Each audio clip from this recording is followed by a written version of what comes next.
up, everyone? It's Phoenix here, bringing you guys another video. Today we are reviewing episodes, Young Justice Outsiders episode 4 to 6. So, for the overall review, I would say that these episodes were a lot of fun to watch, and it was interesting seeing some new faces joining the team. And some interesting reveals were made. And it's definitely worth watching. I think I'm really loving the show just like I had before, just as I have. I really enjoy the show so much, and it's been such a great opening that I have to talk about it. And so we're gonna roll right into these spoilers. So do not watch this if you have not seen episodes 4 to 6. Do not watch this video. Come back once you've watched the video first. Alright, you ready? Spoilers coming in right now. Oh my gosh, I figured it out that it was Oracle who was behind, the eyes of Nightwing. And the way that they revealed it was so great.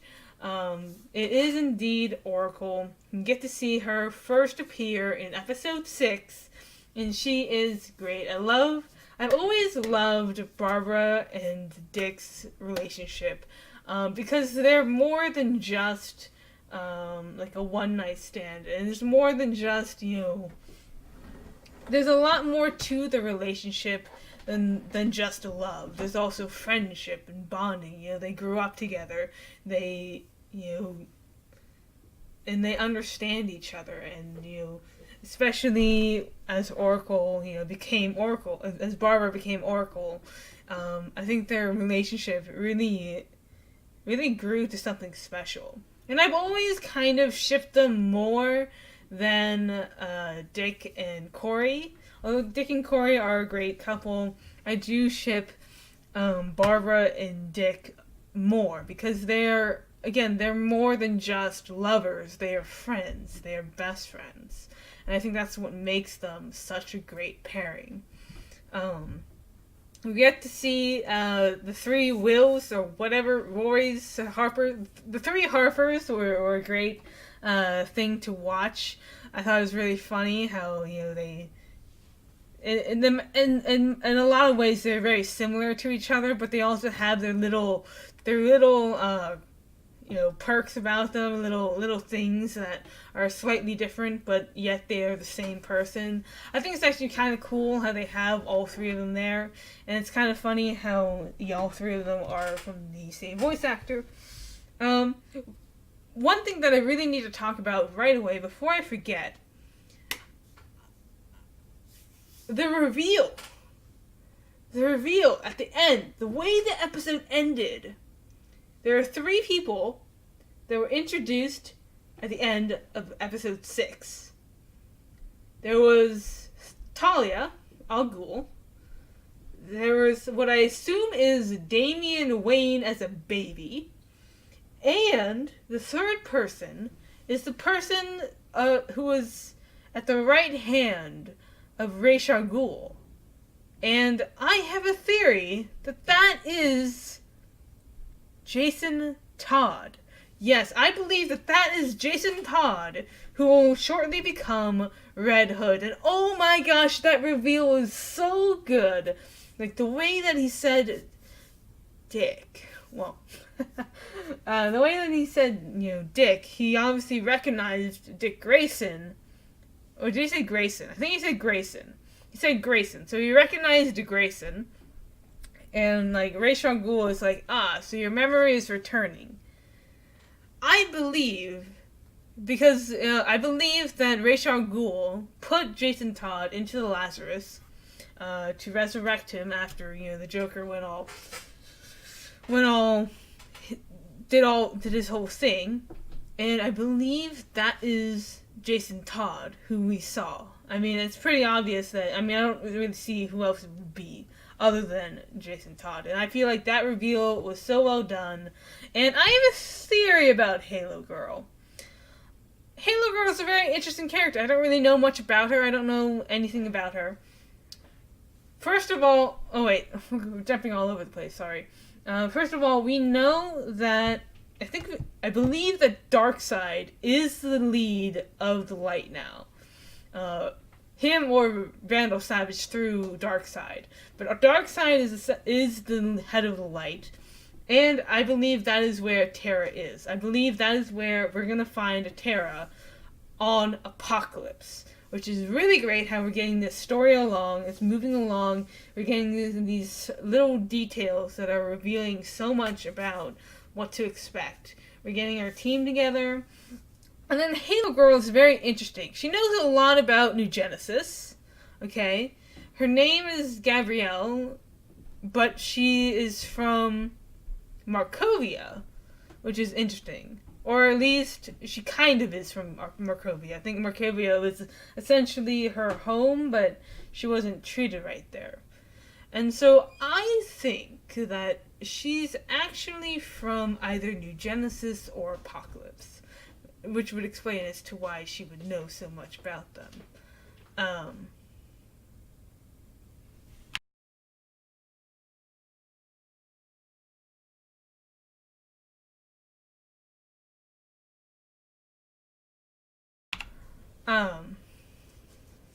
Let me see. Yeah, I think it would make sense if she was perhaps from Apocalypse or New Genesis or the from either of those places. I think it would make sense. She, especially with her power set, it seems like a New Genesis type of power set. And then, let's see. We got our first look at Forger. We got our first look at Oracle. Our first look at, who else did we meet?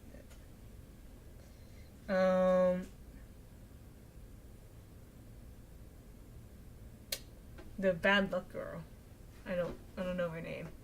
But we got to know some of those characters, and we saw Cassidy as well, and we saw Megan's brother, which is very interesting.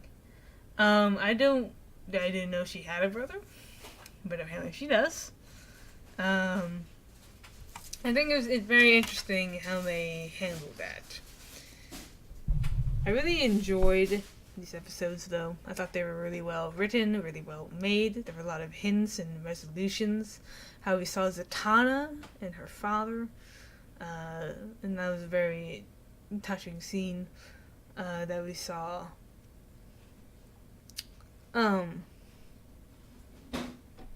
It's very touching to see that be a thing, and I like that they remember that as well.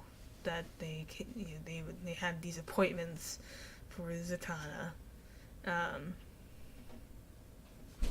me think. What else is there to talk about?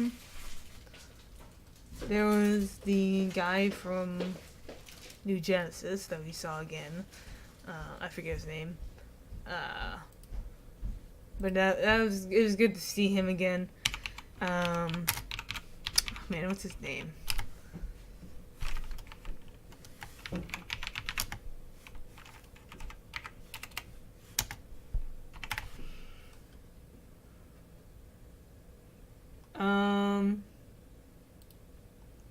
What is his name? I forget.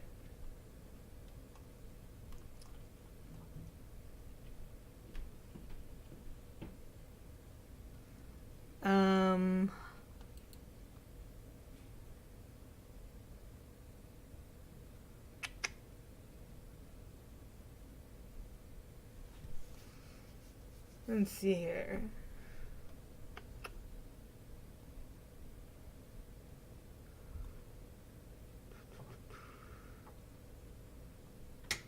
Oh, wait, no.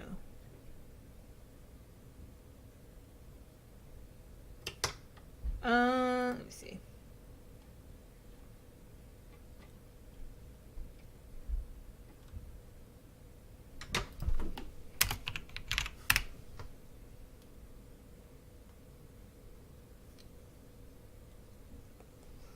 don't know. I don't know his name.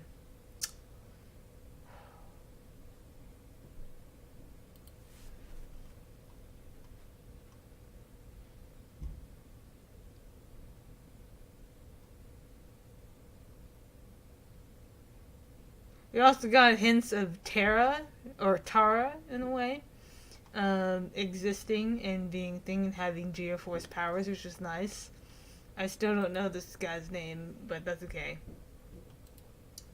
I don't remember his name. I can't find it. I can't seem to find his name. Oh, Bear. Yeah, Bear. That's his name. We met Bear again. Who was from season 1, I think? Whenever those New Genesis people came to Earth and had dropped the biosphere, or whatever its name is, that's when we first met Bear and the other New Genesis people. I think that was season 1. I think it was season 1? I don't know. We got, like I said, we saw Cassie, we saw Bart, Alan, Kid Flash, we saw Jaime again. And I liked the little Easter eggs and the little hints towards other characters coming to the thing, like Oracle, obviously. And then Jason Todd and Damian Wayne and Talia Al Ghul and Ra's al Ghul, and we saw so much. And we saw Highfather. We got a hint of Highfather, and we've also had hints of Darkseid. Subtle hints, not too much yet, but we have had subtle hints that Darkseid is indeed in control and in charge of everything. Overall, I really thought that these 3 episodes were good. I like that they're doing 3 episodes a week, giving us about an hour's worth of content, especially since they're working around the commercial breaks. Since they don't use commercial breaks anymore, the episodes are slightly shorter, and therefore we get more episodes a week, and I think that's actually really good. That way we can enjoy more, and the animators can have a proficient time. And I actually did enjoy the animation. I think I like this new style that they're working with. It's a little bit more mature, yet it's still obviously cartoony, and it's not, it's not realistic, but it's a nice style. I really enjoyed it. And I like the little quirks, like you can see that these are the same characters that they used to be. They are still the characters that they first were, except now they're more mature. And in the ending scene, we get to see that they are still their characters, just a little bit more mature and a little bit more in control. They still have their flaws, they still have their weaknesses, and yet they have more strengths. And I think that's the important key. They're not different characters. They're the same characters, just a little bit stronger, And I think that's good it shows progress. It shows time progressing. It's been 8 years. 8 years since the season 1 premiere. So, of course, they're going to change. I mean, everyone changes, especially since they're teenagers. They started as teenagers and now they're adults.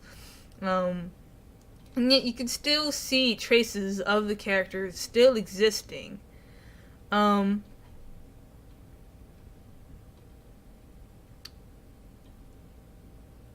just think it's really cool to see these characters coming back again. And potentially we'll end up seeing Wally come back. I thought it was neat how they keep addressing that issue that Wally's not here, which tells me, since they are still doing that tells me Wally is going to return. Because whenever they do that, whenever they press that a character's not there anymore and the character's gone, they usually aren't permanently gone.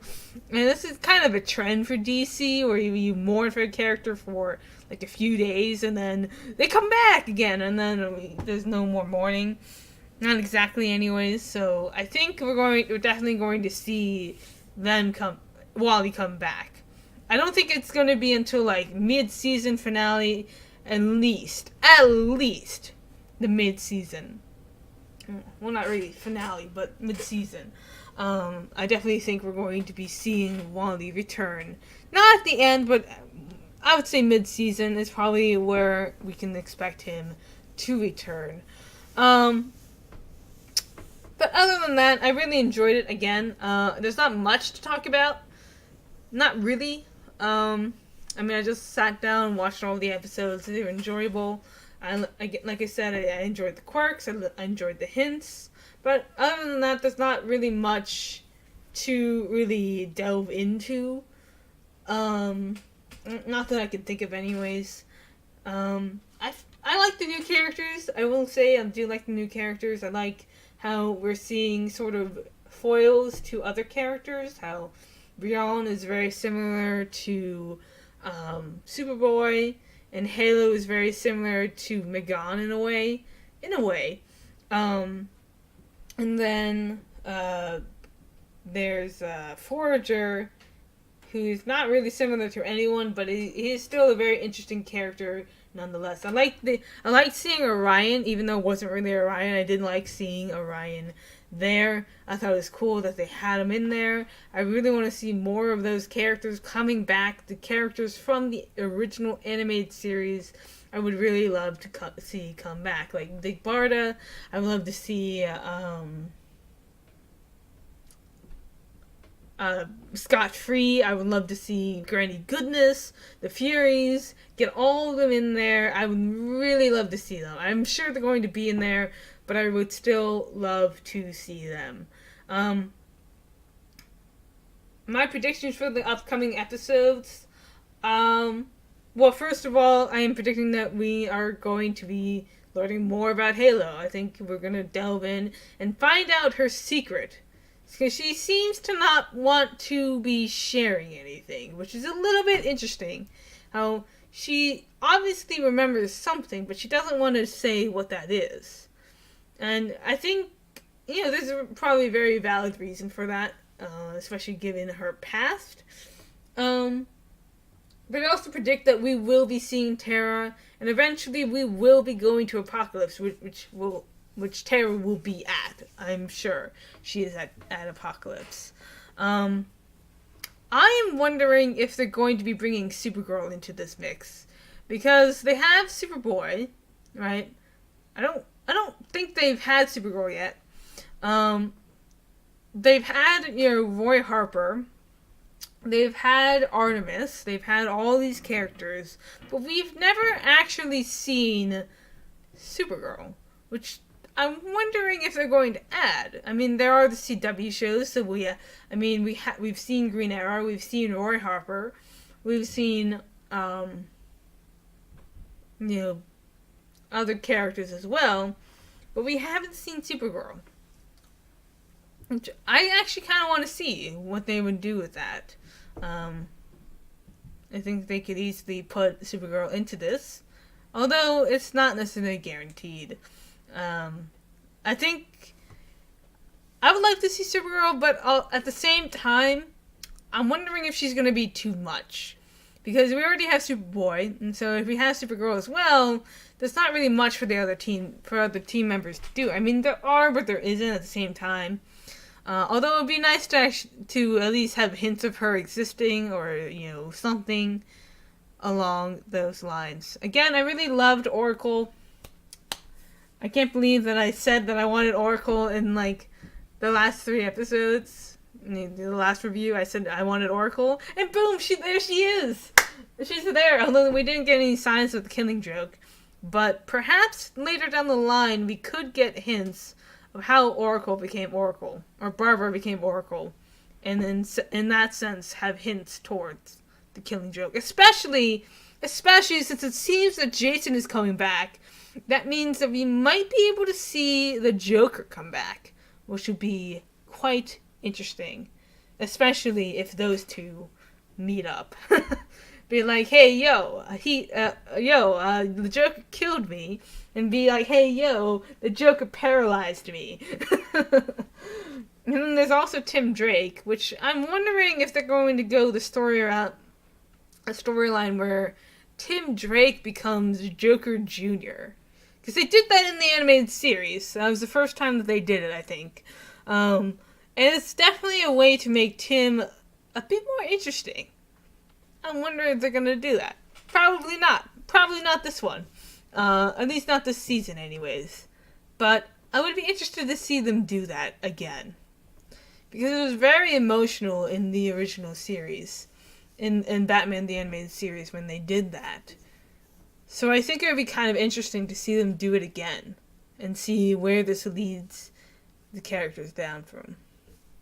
Anyways, so that's my thoughts on the episodes. I really enjoyed it again. I love this series, this show. I'm so happy that it's come back. Especially on a network that is their own network, so they can tackle these more mature topics and have more mature elements in there. Not swearing or gore, but just maturity that they can't have when they're on Cartoon Network. Like, I always appreciate cartoon shows that have a level of maturity. Even if it's not targeted for adults, it can still have mature elements and treat kids with these mature elements as well. I remember as a kid, I really enjoyed shows like Courage the Cowardly Dog. Even Scooby-Doo had some dark tones to it. There was Codename Kids Next Door. There was Ed, Edd and Eddy, and then there was a lot of shows that were good mature elements, but weren't Deadpool or something like that. It was good because it was mature, but it wasn't, R-rated mature. It wasn't like Titans. It was more just, it respected, it gave kids respect. It showed these elements that people could get behind and understand. And I think that I always enjoy it when series do that, and that's what this season of Young Justice is doing. Since they have no contracts, no networks to worry about, no restrictions, no TV regulations either. They can do whatever they want, and I think that's really cool. Anyways, I hope you guys enjoyed my review, and I hope you guys enjoyed these episodes as I am going to be doing them week by week as they come out. I don't know if I'm going to do every single one of them, but I might consider it. As I might as well, right? Anyways, again, I hope you guys enjoyed it. Leave a like if you guys enjoyed it. Don't forget to subscribe for more content, and don't forget to comment down below. What was your favorite part of the series? What do you guys enjoy this series? Do you enjoy the season 3? Do you think it's better than season 1 and 2, or do you think it's not as good, or do you think it's just as good? Let me know down in the comments your thoughts and opinions, and peace out, guys. It's been a blast.